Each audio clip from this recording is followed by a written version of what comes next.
Olá pessoal, na aula passada a gente comentou que a máquina de Turing foi um dos modelos computacionais que se sobressaiu em relação aos demais, em particular em relação ao lambda cálculo de Church. Um dos motivos por essa vantagem da máquina de Turing é que ela é um modelo bastante robusto, o que significa que de diversas formas que você analisa a máquina de Turing, as suas propriedades básicas se mantêm.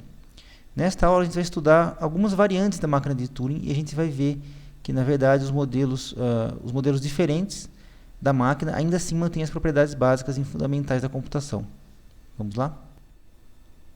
A bibliografia para esta aula é a seguinte. No livro do Hopcroft, a gente vai cobrir as seções 8.3 e 8.4, no capítulo 8.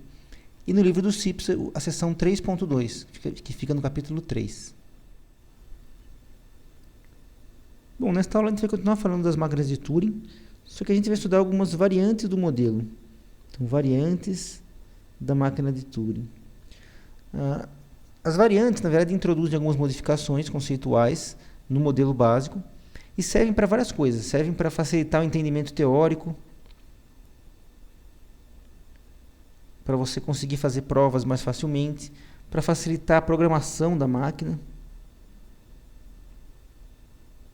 Então dá para você assumir algumas propriedades adicionais aí interessantes e que os pesquisadores foram introduzindo à medida que eles precisavam. Tá? E todas essas variantes que a gente vai ver têm o mesmo poder de processamento de linguagens, ou a mesma capacidade reconhecedora, certo? Ou seja, elas estão associadas às mesma classe de linguagens, que são as linguagens recursivamente enumeráveis. Tá? Mas, por outro lado, é interessante você fazer esse estudo para realmente ver como o modelo se comporta. E uma das coisas mais interessantes da máquina de Turing é justamente isso. Você consegue modificar o modelo, adicionar algumas extensões e ainda assim você mantém o mesmo poder. Ou seja, isso reforça a prova de que a máquina de Turing é um modelo robusto e representa o que um computador pode fazer e o que ele não pode fazer.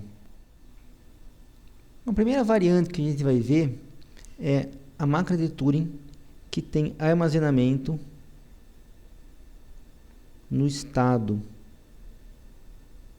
O que significa que eu vou usar o estado em que a máquina se encontra para armazenar valores, armazenar símbolos. Que seria mais ou menos assim.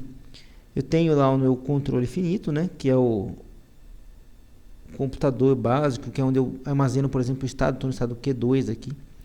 Eu tenho a minha fita de leitura escrita.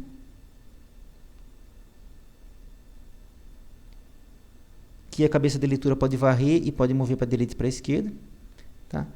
E eu quero fazer o seguinte, eu quero poder armazenar aqui dentro, por exemplo, 3 slots aqui para armazenar um símbolo aqui. Ó. Quero armazenar um A, um B e um C. Por exemplo, eu estou fazendo a minha leitura, aí apareceu aqui o símbolo A.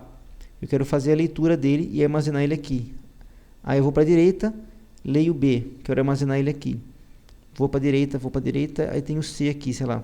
Quero armazenar ele aqui. Depois eu quero, sei lá, comparar isso de alguma forma. Então eu quero armazenar o valor lido no meu estado.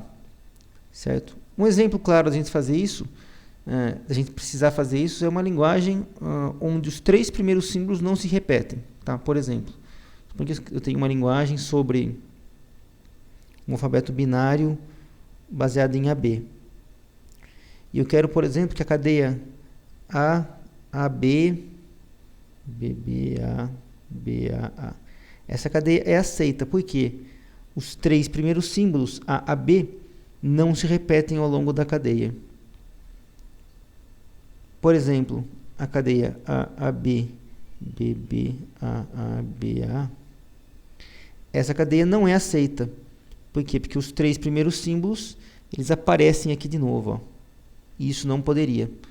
Tá? Uma forma de você fazer isso seria justamente armazenar as 3 primeiras letras. Então você começa a sua leitura. Tá? Então você está lendo lá na fita, né? Aí você começa a ler e apareceu aqui o A. Você joga isso para a memória. Aí você vai para a direita. Apareceu o B. Você joga isso para a memória. Aí apareceu o B. Você joga para a memória. Então você tem lá armazenado 3 símbolos, que você sabe que são os 3 primeiros. Aí você continua varrendo a fita da esquerda para a direita, procurando ocorrências sequenciais desses 3 símbolos armazenados. Certo? Então poderia fazer esse tipo de uso. A gente já fez alguns exemplos de coisas parecidas em modelos anteriores, onde a gente usava o estado para lembrar o que estava sendo lido, né? Por exemplo, eu acho que em uma das aulas eu fiz um autômato para reconhecer a linguagem, onde o primeiro símbolo é diferente do último, ou é igual ao último. Tá? Então eu tenho que comparar o primeiro e o último.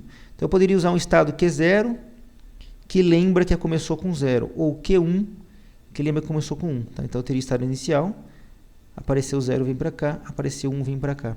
Tá? Então, quer dizer, eu estou usando o estado para lembrar o que começou a leitura. Eu poderia usar mais estados para representar combinações. Tá? Se eu quisesse lembrar 2 dígitos, então, por exemplo, eu quisesse fazer o seguinte, apareceu 0, 1, 1, 0, 0, 1. Tá? Eu poderia fazer o seguinte, ó, estado inicial, 0, 1, 0, 1, 1, 0. Quer dizer, esses estados aqui, ó, que eu vou circular em amarelo, eles lembram justamente quais são os 2 primeiros símbolos. Esse aqui seria 0, 1, esse aqui seria o 0, 0, esse aqui seria o 1, 1, e esse aqui seria o 1, 0. Tá? Então, dependendo do estado que a máquina se encontra, depois das 2 primeiros caracteres, né, dos 2 primeiros símbolos, eu vou lembrar quais foram os 2 lidos. Isso é equivalente a você dizer que a sua máquina tem um slot aqui dentro para armazenar símbolos. Tá? Conceitualmente é a mesma coisa. Tá? A diferença é que você dá um nome especial para o seu estado que representa a leitura que você quer. Tá? Então essa aqui é a ideia essencial que a gente vai cobrir nesse modelo. Tá? Quer dizer, basta você modificar a máquina para assumir que os estados representam leitura. Certo? Bom, isso funciona para qualquer máquina, para máquina máquina normal, máquina finita, para máquina com pilha e também para máquina de Turing. Tá? Então a solução é nomes especiais para os estados. Certo? Então você dá um nome que representa aquilo que você quer armazenar. Tá? Então, por exemplo, na nossa linguagem onde eu quero, né, guardar os 3 primeiros símbolos sobre o alfabeto AB, eu posso fazer o seguinte, eu tenho um estado que eu vou chamar de Q1, que representa que o primeiro símbolo foi A, o segundo símbolo foi A e o terceiro símbolo foi A. Tá? Então o Q1 representa esses 3 caras aqui. Aí eu posso ter o Q2, que representa quando veio A e B. E assim por diante. Nesse caso aqui eu vou ter 8 estados que vão representar todas as combinações de 3 primeiros símbolos. Certo? Então basta você usar esses estados especiais, você combina eles com os estados normais, né, que são os estados para funcionamento da máquina mesmo, e você assume que tem então um slot para armazenamento lá dentro. Tá? Veja, não estou modificando o modelo da máquina, estou apenas estendendo ele conceitualmente e provando, né, demonstrando aqui de uma forma bem intuitiva que dá para fazer isso tranquilamente, apenas nomeando os estados. Tá? Tem apenas uma limitação, que esse slot para armazenamento tem que ser um slot finito, ou seja, ele tem um tamanho finito e tem que armazenar um número finito de símbolos. Tá? Então eu não posso armazenar qualquer coisa aqui. Eu posso armazenar, por exemplo, de A até Z. Aqui também, aqui também. Até pode ser coisas diferentes. Eu posso armazenar números no primeiro, letras no segundo, etc. Tá? Desde que seja um conjunto finito de símbolos em cada slot e que seja um número finito de slots, porque o número de estados é finito. Então eu não posso assumir infinitos estados. Beleza? Então esse é o primeiro truque de programação, armazenamento no estado, que é uma variante da máquina de Turing que na verdade não acrescenta poder nenhum, porque é simplesmente uma forma diferente de você nomear os estados. Bom, a segunda variante que a gente vai ver é a seguinte. Suponha que eu tenha nosso controle finito, que armazena os estados. A gente já viu que pode armazenar símbolos aqui dentro. Eu tenho a minha fita, a minha cabeça de leitura. Eu quero fazer o armazenamento, na verdade eu quero fazer a divisão da minha fita e quebrar ela em múltiplas trilhas. Tá? Então é como se eu estivesse dentro da fita, colocando aqui múltiplas trilhas. Tá? Então eu teria aqui a trilha 1, a trilha 2, a trilha 3. Tá? De forma que eu conseguisse, em um determinado momento, ler símbolos diferentes e fazer escrita e leitura diferente em cada trilha. Tá? Então aqui, por exemplo, eu poderia estar lendo essa célula, que na verdade são 3 símbolos armazenados. Aí eu vou fazer uma escrita, depois vou mover para a direita, por exemplo, a cabeça de leitura. E aí eu vou ler mais símbolos aqui. Então, por exemplo, vou ter um outro X, aqui eu posso ter um A. Tá ruim aqui. Posso ter um A e aqui eu posso ter um B. Tá? Aí eu posso fazer um movimento que apaga, né? Que apaga esse símbolo B aqui e troca pelo C. Ou seja, eu posso controlar a minha escrita e leitura em nível de trilhas, certo? Então eu estou quebrando a minha máquina ou a minha fita em múltiplas trilhas na fita. Será que isso é possível? Será que dá para fazer essa extensão? Tá? Vamos dar um exemplo motivador, certo? Eu vou fazer o seguinte, ó, eu quero reconhecer a linguagem W, hashtag W, tal que W está em 01 estrela. Ou seja, eu quero achar as minhas cadeias. A minha linguagem tem cadeias onde a primeira metade se repete na segunda metade, dividido por um hashtag aqui. A gente já fez um modelo de máquina assim, que vai zigue-zagueando pela entrada e vai riscando os símbolos e trocando pelo X. Tá? Cada vez que eu escrevo um X, quer dizer que eu reconheci um símbolo como igual ao outro. Certo? Só que, e se eu precisar de alguma coisa a mais, além de reconhecer que essa cadeia está válida? Suponha que eu queira, sei lá, depois que eu fiz a aceitação da cadeia, eu quero processar ela para imprimir, alguma coisa prática. Tá? Ou então, se eu quero que a minha linguagem tenha depois algum tipo de processamento adicional. Ou seja, eu preciso lembrar os símbolos que estavam lá. Certo? Eu poderia fazer isso com múltiplas trilhas. Ó. Veja como que seria a solução. Eu teria a minha fita dividida em 2 trilhas. E eu coloco a minha entrada lá dentro. Tá? Deixa eu dividir aqui.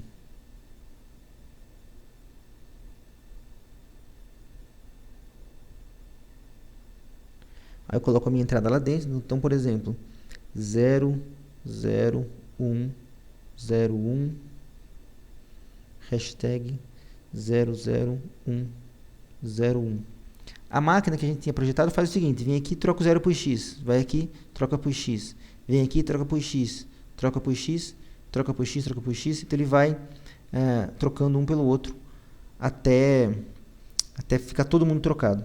Tá? O que eu posso fazer com 2 trilhas é o seguinte, venho aqui, marquei um 0, então coloco um x na segunda trilha, certo? Aí eu vou para a direita para procurar outro 0 depois do hashtag aqui, marquei, coloco um outro x, mas na segunda trilha. Ou seja, o valor inicial, o valor original, permanece inalterado. Aí eu volto, procuro outro 0 aqui, marco um x aqui embaixo, vou para a direita, marco o x aqui embaixo, volto, achei um 1, marco o x aqui embaixo, marco um x aqui e vou marcando até a segunda trilha estar completamente marcada. Certo? Então esse é um possível uso das múltiplas trilhas no reconhecimento de uma cadeia. Tá? Veja que dessa forma eu não perdi a informação original e eu consegui fazer o meu comportamento funcionar. Lembrando, né, que esse modelo, essa variante, consegue ler e escrever de cada símbolo de cada trilha individualmente. Quer dizer, eu posso ler o 0 e escrever o x. Eu posso ler o 0 e escrever o x aqui. E na volta eu posso ler o x para determinar que eu já marquei e continuar para cá. Certo? Uma pergunta que a gente tem que fazer agora é o seguinte, será que dá para fazer isso? Quer dizer, dá para colocar uma trilha a mais e fazer a máquina funcionar e isso é equivalente ao modelo original? Essa é a pergunta. E a resposta é sim.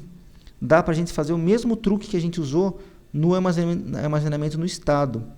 Ou seja, a gente coloca, na verdade, a gente cria símbolos de fita especiais que representam uma combinação diferente de símbolos individuais de cada trilha. Tá? Então, ou seja, na verdade, eu vou trabalhar com uma única fita. Tá? Então, vou fazer aqui embaixo um paralelo. Então, a gente tinha aqui as posições onde estava a entrada. A entrada aqui vou repetir a mesma. 00101. Eu vou fazer a leitura. Aí eu li o 0. Ao invés de trocar o 0 pelo X, eu vou trocar o 0 por um símbolo que representa que está marcado e que era 0.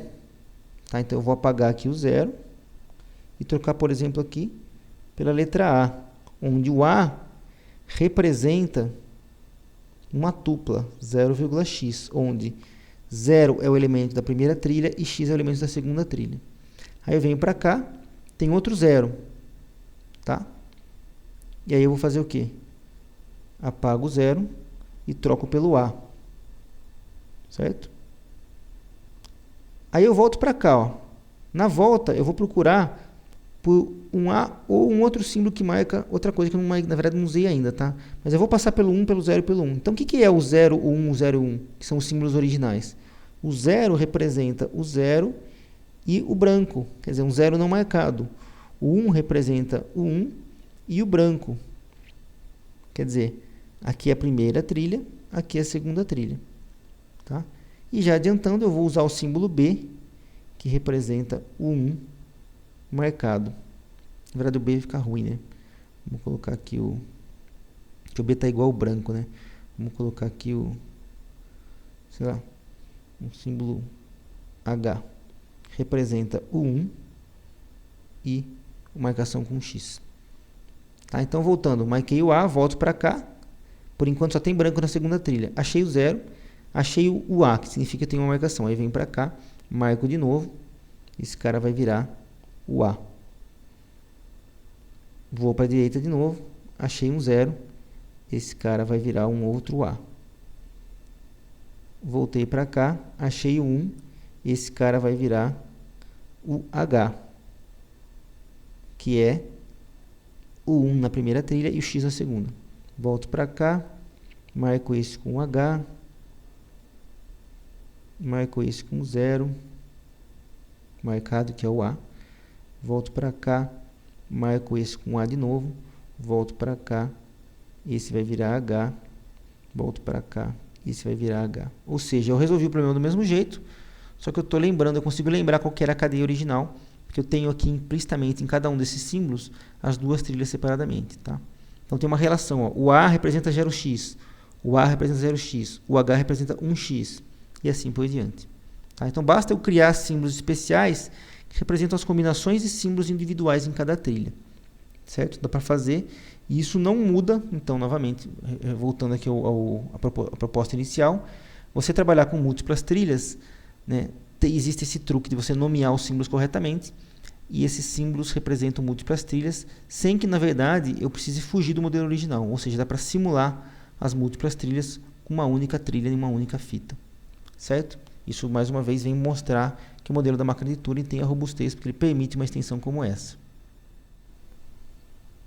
Bom, a gente já viu que dá para armazenar coisas no estado e dá para dividir a nossa fita em múltiplas trilhas. Agora vamos ver uma outra variante possível, que é a seguinte. Eu trabalho com a máquina de Turing, só que ao invés de ter uma fita, eu vou copiar essa fita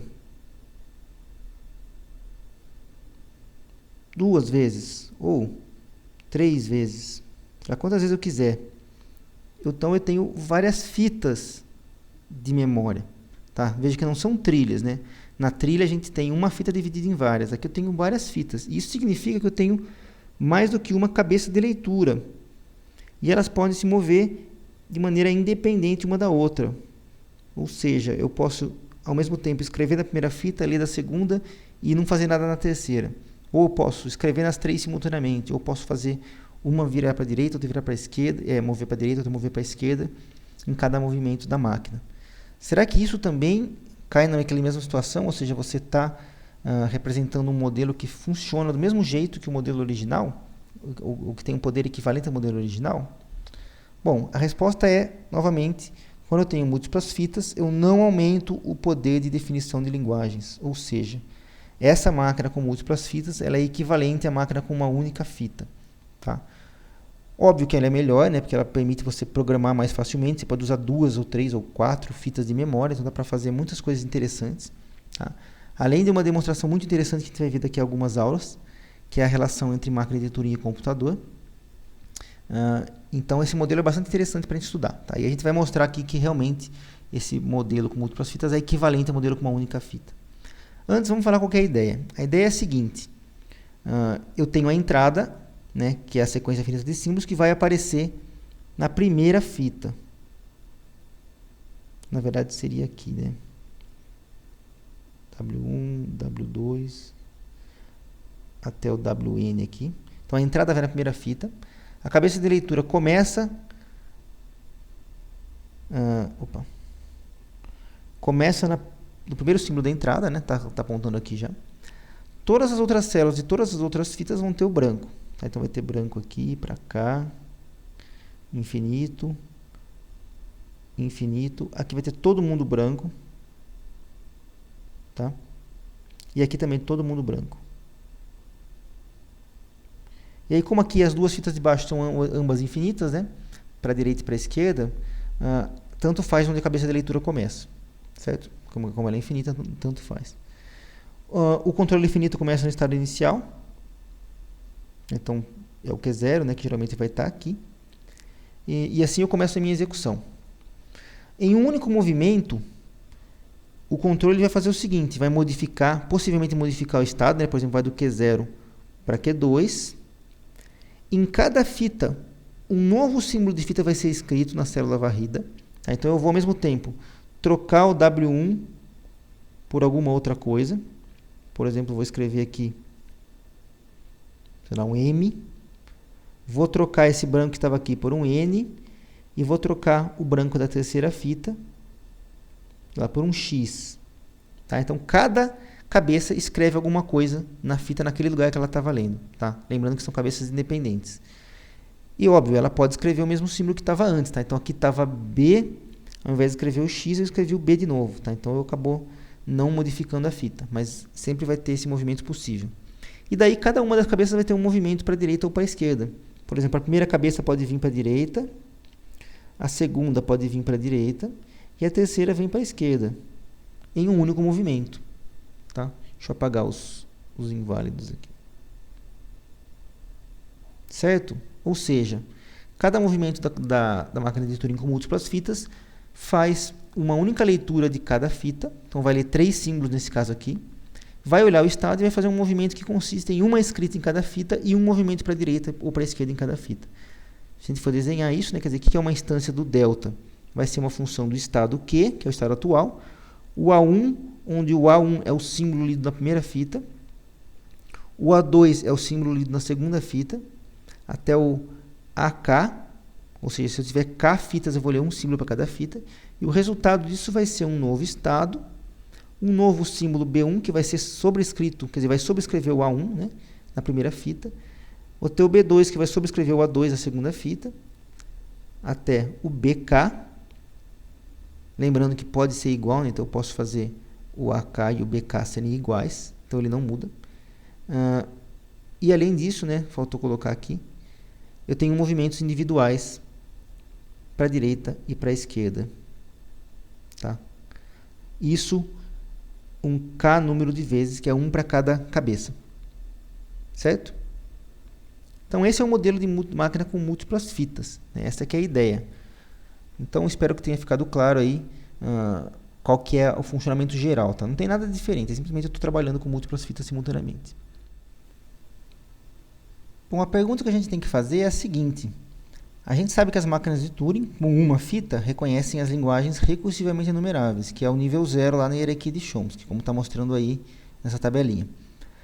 Bom, óbvio que as máquinas com múltiplas fitas também vão reconhecer as linguagens DRE. Isso é óbvio porque elas são melhores, né? Intuitivamente parece que elas são mais poderosas que a máquina com uma fita. A pergunta é, será que elas são realmente melhores? Quer dizer, estaria a máquina de Turing com múltiplas fitas em cima do nível 0? Quer dizer, será que elas são mais poderosas em termos de reconhecimento de linguagem do que as máquinas de Turing com uma fita? E a resposta é que não.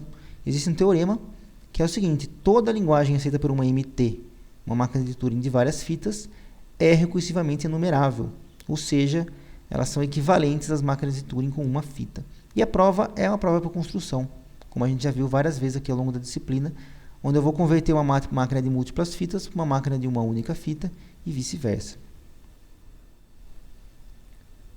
Bom, a primeira conversão é uma máquina M de múltiplas fitas para uma máquina S, uma máquina com uma única fita.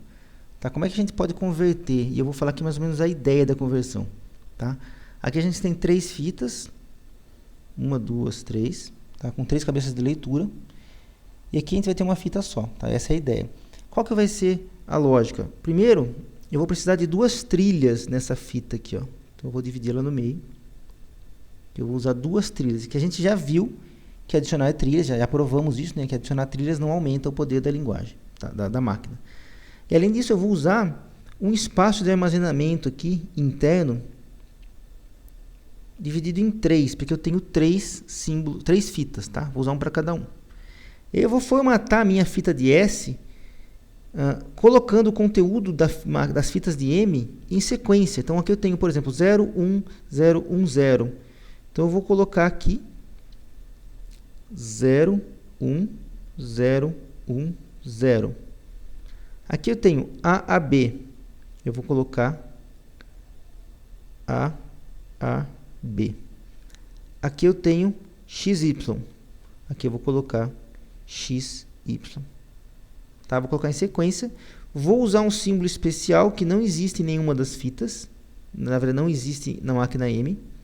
Que vai ser um símbolo separador de fitas individuais aqui. Tá? Eu vou usar esse símbolo para eu saber quando terminou o conteúdo de uma fita e quando terminou outra. E aí eu vou assumir nessa conversão, né, que à esquerda do 0, quer dizer, quando apareceu o primeiro símbolo especial, e à direita desse 0, onde apareceu esse segundo símbolo especial, tem infinitos brancos. Tá? Então, os infinitos brancos representados aqui de uma forma explícita, aqui vão aparecer de uma forma implícita dentro desses símbolos especiais aqui. Tá? E além disso, eu vou usar na segunda trilha um outro símbolo especial que vai marcar a posição da cabeça em cada movimento. Tá? Então, estou usando aqui um símbolo de acento circunflexo na segunda trilha que representa onde está a cabeça da leitura. Então, aqui, por exemplo, a setinha está apontando para o 1. Eu vou colocar um circunflexo aqui embaixo do 1. Aqui está apontando para o A, para o segundo A. Vou colocar aqui um símbolo embaixo do segundo A. Aqui está apontando para o X. Eu vou colocar um símbolo embaixo do X. Tá? Então, com isso, eu consigo representar toda a informação das 3 fitas em uma só. Certo? Resta agora ver como é que a gente consegue simular o movimento de M em S. Bom, e agora a máquina S vai simular um movimento de M da seguinte forma. O que é um movimento do M? Significa ler os símbolos da cabeça. Então, ele vai ler o 1, o A e o X e vai mover para a direita ou para a esquerda as cabeças individualmente. Tá? Isso vai ser simulado da seguinte forma. S vai fazer uma passada em toda a sua fita, desde o primeiro símbolo aqui de hashtag até o último. E cada vez que ele encontrar um símbolo marcado, ele vai jogar para o armazenamento no estado. Tá? Então, ele vai passar a leitura, apareceu aqui um símbolo marcado com circunflexo e vai jogar o 1 lá para o estado. Aí vai continuar a leitura, apareceu outro símbolo, vai jogar o A lá para o estado. E vai passar aqui pelo último, vai achar o X e vai jogar lá para o estado. Chegou no final, ela volta. Agora, ela vai simular um movimento de M de escrita. Tá? Que isso está definido dentro de M, né? Dentro da função delta de M. Então, ele vai, por exemplo, escrever os símbolos no lugar aqui do 1, do A e do X em uma outra passada. Então, ele vai dar uma segunda passada. Então, por exemplo, vamos supor que ele trocou o 1, né, pelo 0. Sei lá. E ela sabe isso porque está armazenado aqui, né? A máquina S está armazenado os símbolos individualmente, então ela consegue consultar um por vez. Aí vai trocar esse A aqui, por exemplo, trocou o A pelo B. Vai continuar e vai trocar o X. Opa. Vamos supor que vai trocar o X pelo X mesmo, tá? Então não mexeu aqui. Então deu uma segunda passada trocando os símbolos na escrita. Aí ela vai voltar e vai fazer uma terceira passada, atualizando os movimentos para a direita ou para a esquerda. Tá? Também de acordo com o que foi armazenado aqui. Veja que ela ainda tem armazenado aqui o que estava sendo lido naquele momento. Então, ela vai passar, apareceu aqui uma marcação. E, nesse caso, era um movimento para a esquerda, por exemplo. Então, ele vai trocar esse circunflexo daqui e vai vir para cá. Vai continuar a leitura, vai trocar esse circunflexo aqui, vai para a direita, por exemplo. E vai continuar, e vai trocar esse cara aqui para a esquerda, por exemplo. Certo? Então, na terceira passada, a máquina fez a simulação do movimento para a direita e para a esquerda das cabeças de leitura individuais. O que pode acontecer é o que aconteceu aqui, ó, né? A cabeça de leitura veio em cima do símbolo especial que delimita a fita. Isso significa que aqui ela está apontando para o branco. Tá? Nesse caso, eu preciso colocar o branco explicitamente aqui, porque faz parte do movimento de M. Então, o que ela vai fazer? Ela vai fazer um shift completo desse pedacinho aqui. Ó. Nesse caso, só tem um, então é fácil fazer. Então, ela vai escrever o branco. Opa, vou colocar a cor certa aqui para ficar melhor. Vai colocar o branco, depois o X e o Y. Vai fazer o shift também do símbolo especial e vai fazer o shift também da cabeça de leitura. Tá? Vai colocar para cá. Essa é a única particularidade que precisa ser tomado cuidado. Tá? Quer dizer, quando você passa em cima dos brancos infinitos, aí ele tem que aparecer explicitamente na trilha. Certo? Então veja que essa conversão, né, de múltiplas fitas para uma única fita é possível, desde que para cada passada na máquina M eu faça 3 passadas ou mais, né, se eu precisar fazer o shift completo das fitas individuais aí. Mas veja que isso é possível usando os recursos que a gente já aprendeu, que é armazenamento no estado e armazenamento em múltiplas trilhas. Bom, existe um segundo método para converter uma máquina de múltiplas fitas para uma fita, que é esse que está aparecendo aí na tela, que é, para cada fita de M, você cria 2 trilhas em S. Tá? Veja, S ainda tem uma única fita, agora com 2N trilhas. Tá? Então, repetindo, para cada fita de M, eu crio 2 trilhas em S. Eu vou armazenar em cada uma dessas trilhas uma fita e uma posição da fita. Tá? Então, veja aí na primeira linha, ó, lá em S, que eu tenho 01010, que é o conteúdo da primeira fita. E embaixo, na segunda trilha, eu tenho o ponteiro da primeira fita. Aí eu tenho lá na terceira trilha o AAB. Tá? Que nesse caso ele está coincidindo aí junto com o 101, né? Mas poderia estar em outro lugar, tá? Poderia estar mais para a direita, mais para a esquerda, tanto faz. O importante é, eu tenho o AAB e embaixo do segundo A, o ponteiro de leitura da segunda fita. E lá embaixo eu tenho o XY com o ponteiro de leitura. Tá? É equivalente, a gente pode fazer o mesmo tipo de ideia. Então a gente converte cada movimento de M em uma ou mais passadas em S. Tá? Nesse caso aqui, ele vai fazer uma passada, né, armazenando quais são os símbolos que estão sendo apontados, e aí dá para passar mais rapidamente, né, porque eu tenho menos posições para a direita e para a esquerda, na verdade está uma em cima da outra, então eu tenho uma passada mais curta. Então eu consigo pegar e armazenar os valores sendo lidos naquele momento e armazenar no estado. Tá? Então faço uma passada para ler, faço uma segunda passada para escrever e depois atualizando as cabeças das posições para a direita e para a esquerda. Tá? Sendo que nesse caso aqui não precisa fazer o shift caso eu tenha que escrever no branco. Né? Eu tenho que ler e escrever do branco porque eles vão estar implicitamente aí nas trilhas individuais. Bom, com isso a gente demonstrou aí que as máquinas de Turing com várias fitas são equivalentes às máquinas de Turing com uma fita.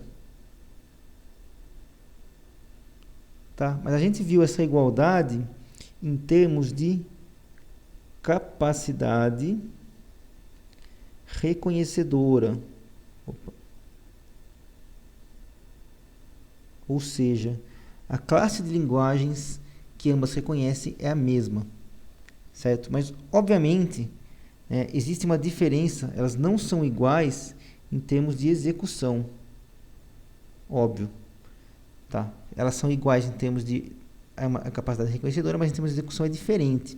Porque uma delas, a máquina com múltiplas fitas, né, com várias fitas, ela gasta mais tempo, ela faz várias passadas para cada passada em uma fita aqui. Tá? Então elas não têm o mesmo tempo de execução. Certo? Então a gente precisa fazer uma análise importante em termos dessa diferença. Essa diferença é significativa ou não? Certo? Essa análise é importante mais para frente. A gente vai usar a máquina de Turing para analisar a complexidade dos problemas, o que tem a ver com o tempo. Tá? Se eu tiver um problema que ela tem um tempo inviável de computação, eu tenho que partir para outras soluções. Tá? Então eu vou usar a máquina de Turing com esse tipo de propósito. Então é importante a gente analisar a execução. certo? E é importante também entender o seguinte, o tempo que a gente está dizendo aqui não é um tempo de verdade, né? Não é um tempo em milissegundos, ou número de horas que são necessárias para processar um determinado problema e tal. É um tempo relativo, tá? É um tempo em termos de número de movimentos que a máquina faz antes de parar. Porque a máquina de Turing não é uma máquina real, tá? Eu até mostrei para vocês aí no vídeo, na aula passada, né, um vídeo com uma máquina de Turing real, mas ela é muito lenta, né? Você vê que demora vários segundos para escrever um símbolo na fita, certo? E as máquinas reais, na verdade, não são tão lentas assim. Mas aqui não importa, o que importa é tempo relativo. Então a gente vai fazer uma contagem de movimentos, que depois vai se traduzir em número de ciclos de execução no processador. Tá? Obviamente que depois a gente vai fazer um paralelo com o computador real, e a gente vai fazer essa equivalência. Cada movimento da máquina de Turing tem uma relação mais ou menos parecida com o ciclo de clock de uma máquina real. Certo? Então vamos fazer essa análise. Bom, a relação entre o tempo de execução de uma máquina com múltiplas fitas e uma máquina com uma fita é dada pelo seguinte teorema. Dada uma máquina de múltiplas fitas M, que, dada uma entrada W, executa em N movimentos. Tá? Então, eu peguei uma máquina com múltiplas fitas, vou rodar numa entrada W. E ela vai fazer N movimentos. Lembrando que cada movimento de M consiste em mover simultaneamente duas ou três ou múltiplas cabeças de leitura. Tá? Então, o que o teorema diz é o seguinte. Uma máquina de fita S equivalente a M, para a mesma entrada W, vai executar em ordem de N ao quadrado movimentos. Tá? Esse é o teorema. Tá? A relação está entre o N e ordem de N ao quadrado, tá? Que é uma relação de tempo, uma diferença relativa de tempo entre as duas máquinas. Certo? Bom, a prova desse teorema não é complicada, e eu vou mostrar aqui a ideia da prova. E eu vou usar o método de conversão que transforma cada fita em duas trilhas diferentes, tá? De forma que fica uma fita em cima da outra na máquina S, né? Então a máquina M aqui nesse caso tem duas fitas, e eu vou produzir uma máquina S que tem 4 trilhas. Tá? Mas o mesmo vai ser válido para se eu tivesse 3 ou 10 fitas. Tá? E a base da prova é a seguinte. Se eu tenho que a máquina N executou N movimentos para uma entrada, tá? Qualquer que seja essa entrada, seja ela aceita ou não aceita, não interessa, eu vou ter um pior caso onde a cabeça da primeira fita vai mover N para a esquerda e a cabeça da segunda fita vai mover N para a direita, tá? Quer dizer, eu sempre vou com a cabeça da primeira fita para a esquerda e sempre com a da de baixo para a direita. Elas vão se distanciando a cada movimento, tá? Então, no pior caso, em termos de distância das cabeças, depois de N movimentos, a cabeça aqui da primeira fita vai estar, por exemplo, aqui, e a cabeça da segunda fita vai estar, por exemplo, aqui. E essa distância vai ser não maior do que 2N. Certo? Porque se eu sempre mover uma para a esquerda e outra para a direita em N vezes, eu vou ter no máximo 2N de distância entre as cabeças. Na conversão de M para S, isso significa que eu vou ter, nas minhas situações aqui de execução, no máximo, as cabeças separadas, também por 2N de distância. Certo? Então, esse é o pior caso de configuração da minha fita com múltiplas trilhas em S. Bom, se as cabeças de leitura ou se as marcações de cabeça de leitura em S estão separadas no máximo em 2N, uma execução de um movimento de M simulado em S vai gastar o seguinte. Vai fazer uma passada da esquerda para a direita, como a gente já viu, né? Faz uma passada da esquerda para a direita lendo e jogando os valores aqui, né? Então vai, por exemplo, leu aqui o valor, vem para cá, leu aqui o valor, vem para cá. Tá? Então vai gastar na ida 2N no máximo movimentos. Aí eu posso, na volta, que também vai gastar no máximo 2N, certo? Só que no caminho eu posso já aproveitar para ir atualizando, escrevendo no lugar e movendo a cabeça para a direita ou para a esquerda na trilha de baixo. Tá? Ou seja, eu vou gastar no máximo também 2K movimentos, onde K é o número de cabeças. Tá? Então, K seria o número de cabeças. certo? Então, eu vou gastar na volta 2n mais 2k, que é o pior caso, né? Que é quando eu estou voltando, eu tenho que mover essa para a direita, então eu vou gastar um para a direita, depois mais um para a esquerda. Tá? Certo? Então, eu vou ter, para cada ida e volta de S, da ordem de n movimentos. Porque eu estou usando a notação aqui de O grande, né? Na complexidade de algoritmos. Então, eu tenho 2 é uma constante, eu descarto. 2 é uma constante, eu descarto. 2 é constante, eu descarto. O K também é constante, que é o número de cabeça. Tá? Também descarto. Então, eu vou ter na ordem de n movimentos aqui em cada um dos movimentos de S. Bom, como S tem que simular os n movimentos de M, eu vou ter como resultado n vezes ordem de n, que dá igual da ordem de n ao quadrado. Certo? Ou seja, os n movimentos de M são simulados em ordem de n ao quadrado movimentos de S. Tá? Que é o que o teorema estava falando, tá aqui em cima. Isso significa o seguinte: se eu tiver uma máquina M que gasta, sei lá, 10 movimentos para fazer uma leitura, para fazer algum tipo de processamento, S vai gastar 10 ao quadrado. Vai gastar 100. Se M gasta 100, S vai gastar 100 ao quadrado, ou seja, 10.000. Tá? Então, essa é a relação entre as duas, as máquinas de múltiplas fitas, quando simuladas para uma máquina de uma fita. Bom, então, a conversão de M para S ela é da ordem n ao quadrado, o que é considerado uma diferença não significativa computacionalmente. Por quê? Ela é uma diferença polinomial. Tá? Tudo que é polinomial é tratável para a gente. Tá? Porque a gente estabelece um limite. A gente vai falar um pouco mais sobre isso depois, quando a gente for falar de complexidade, tratabilidade. Aquilo que é polinomial, ainda assim, tem um tempo razoável na hora que a gente vai fazer a execução na prática. A hora que a gente passa para o mundo exponencial, ou seja, alguma coisa elevada a n, né? Então a minha grandeza variável está no expoente, aí a gente tem problema. Tá? Tudo que é exponencial é não tratável.